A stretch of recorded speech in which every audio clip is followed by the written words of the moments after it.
Alors, quelles sont les conséquences de cette pratique?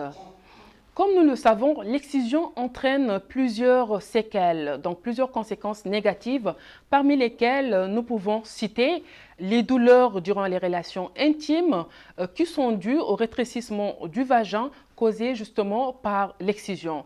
Pour cela, certaines femmes font recours au lubrifiant afin de pouvoir vivre leur vie sexuelle. Nous avons aussi comme cause les douleurs atroces causées durant l'accouchement, dû aussi au rétrécissement du vagin causé justement par l'excision.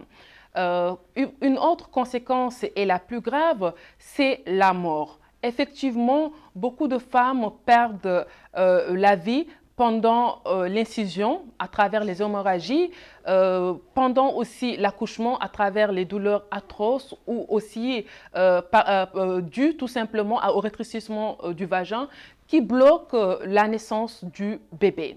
Nous avons aussi comme conséquence, et non des moindres, la baisse ou la perte du plaisir sexuel chez la femme. Cela veut dire que la femme excisée ne jouit pas de sa vie sexuelle comme il le faut. Et il faut noter que cela engendre parfois des conflits conjugaux qui s'expliquent tout simplement par le fait que la femme soit frustrée, par le fait de ne pas être sexuellement satisfaite, alors que c'est le cas pour l'homme.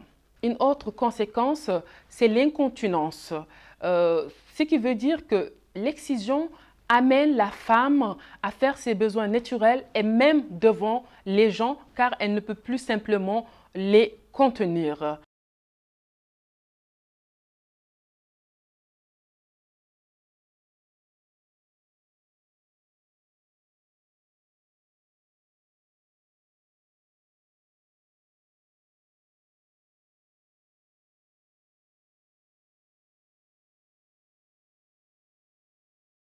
Grosso modo, nous comprenons que l'excision peut avoir des répercussions fatales dans la mesure où ça entraîne la mort, dans la mesure où aussi ça bloque la femme, ça nuit à la femme.